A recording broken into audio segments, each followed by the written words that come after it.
Okay, so I want to start with caller number 6 here. We've got Victoria, pronouns are she, they, calling in from Chile, I believe. Victoria, how are you doing today?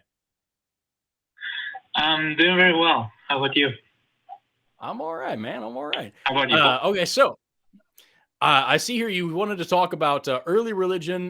Did it help humans survive early on? Did it arise from later from more complex brains? Is that about right? Yeah, that's about right. I'm very excited to be on the show, man. We're excited to have you. Yeah, So, I actually cannot do you believe want to you. expound on that a little bit more? Tell me more about what you're talking about. Yeah, so I thought basically, now I'm getting nervous. Jeez, I thought if religion is so ingrained in our society from basically forever, did it actually begin before like Homo sapiens, so to speak? Mhm. Like, was Yeah, it yeah. something so old and so ingrained that it started something like the burials that elephants do, and um, sort of helped organize early societies into larger things? Yeah. It's hard to say because like what happens a lot when you study like paleoanthropology or really just bioanthropology in general when you're looking at like early humans and where we came from and what makes us us. um there's this kind of this old joke that anytime an archaeologist doesn't know what something is or what it's for, it's religious, right? Any kind of ceremonial thing, any kind of weird thing that makes no real sense, we can chalk it up to a religious thing. Here's this building that we don't know what it is, probably a temple, right? Like, and of course this isn't Yeah. always true, but like this, the problem is there's a huge history of like ceremonial and symbolic behaviors in humans, even in other species of humans. But we don't like, how could we possibly say what is or is not a religion? When you look at like religious history, and I'm gonna botch this a lot because I'm not a scholar of religion. I just, this is a thing that I read about, but I'm not, an expert in this field by any means. Like, if I remember right, you tend to see like it starts with like the sun as like a major religious figure because that's light and warmth and safety and food and all this. And then later on, you tend to see gods revolving around things like fertility and hunting, bringing food to the table and making more of ourselves. And then you get into more specific things about like the gods of specific conflicts, emotions, events, things like that. And so like it's reasonable to say that like early humans being so good at noticing patterns and so good at trying to find meaning where there isn't meaning. Humans have a really, really bad habit of that kind of that patternicity, and whatnot. And so it makes sense to say that we might have started off thinking there must be some sort of causal agent for things like that. Sure. We see all sorts of really cool ceremonial and ritualistic behaviors. Neanderthals wore makeup, played music, buried dead ceremonially, wove like shawls of flowers to bury dead in. Like there's a whole system there. Like there's a lot. But as far as like actually calling that religion, that's a stretch. I don't know if we could do that, just because how would we test that possibly? You know what I mean? And Yeah, that's two, fair. That's very fair. and we've got some evidence too that, like in fishing societies, those societies that go further out from shore to fish tend to be uh, have more ritual around doing that and attempting to catch fish because you have lower odds of catching fish. So anywhere where you have high odds of catching fish, we don't have these types of luck rituals to try and influence or to otherwise control random events. And I would suspect that while this is something we see in fishing societies, that you would also see this in hunting societies and other societies as well. The more random the events, the more we're going to try and control them. Look at what we do and look at our current society. Everything we do is about controlling the weather around us, and we do that by building houses. We try and control as many of those random events as we possibly can. And I don't see that, that seems to be a human trait. And so now we control it with technology. If you don't have technology, you control it with ritual, or at least attempt to.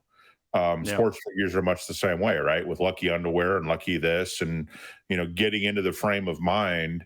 That is also not a bad thing to do if you're going to go hunt dangerous animals, is to get into the right frame of mind, and rituals help you do that as well. So I don't think it's a far leap for ritual to turn into religion.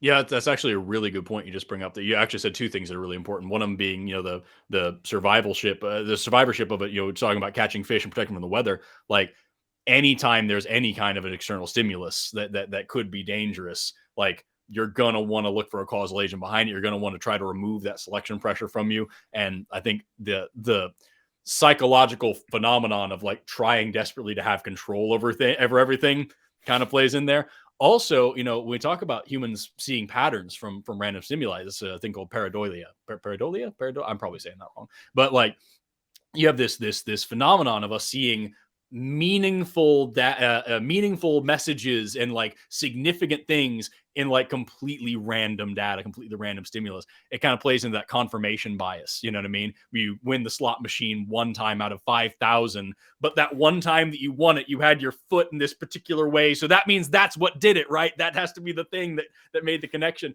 And so surely somebody out there, banged a stick on a rock right before a thunderstorm and then decided, all right, man, every time we need rain, I'm going to hit this rock. And all the times that it doesn't work are erased from your mind, because the 3 times that it did work meant that God was on your side. You know what I mean?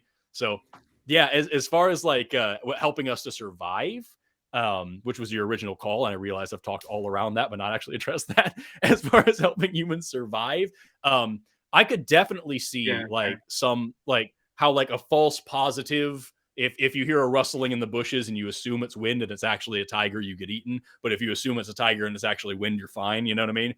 Having that false positive of saying like, I need to do X, Y, Z thing and make life better for myself and hunt better and all these things. I could see an argument where that could be helpful. But I don't know. Like it's really tough to really draw a line on when that happened or how it happened or where it happened. Yeah, because so many of the aspects of religion could definitely be survival traits. Yeah. And then you have, the more you can get people to sacrifice for a cause or a person, the harder it is for them to realize that person or cause may be false, or may just be leading them on. And so when you start combining all of these things, it's not hard to get people to all of a sudden build a religion. And then you start adding in storytelling and all of a sudden, all the components in human behavior for religion are there.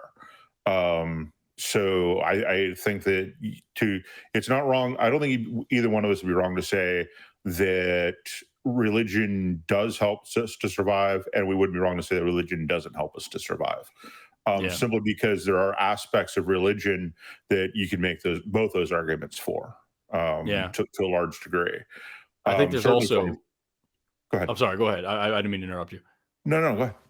I think there's also something to be said for like the emotional aspect as well. I was just thinking about it more, and I remember like when you have like you have a bunch of people in a drum circle and like doing this whole like ritual thing, you get into it, like you get really excited. There's a reason why like prayer and worship leaders and things like that are so successful, because they know how to manipulate somebody's emotions with the music and the lights and the song and then this and that, and get people to have a euphoric experience. That builds community. That is strong bonding. That's something that you could whip somebody up into a war. That's somebody you could like rally somebody up in a shitty situation and give them hope. That's something like this. That the emotional aspect of it is something that you really wouldn't take into account with most other animals. But like it's really, I think it's worth thinking about a lot here. And the more I think about it, the more I see a significant benefit there, having somebody who could like lead people in like an emotional connection. That's kind of cool. And Victoria, we've been talking a long time. What do you think about all of that? I basically think like what you said at the end there about rallying larger groups of people, that's mostly what I was thinking in the beginning. But now that I'm, how do you say, now that I see like how it can help so much more with survival in terms of like basically being suspicious of everything, like superstitious of everything. That seems also really helpful even if it isn't like a religion. Yeah, man. It's just So I this don't is, know. like, I think very informative. yeah. Well, thank you so much for calling in. Is there anything else you wanted to ask us really quick before we move on? Keep doing what you're doing. All right. Well, thank you so much, Victoria. Have an awesome rest of your day. No problem.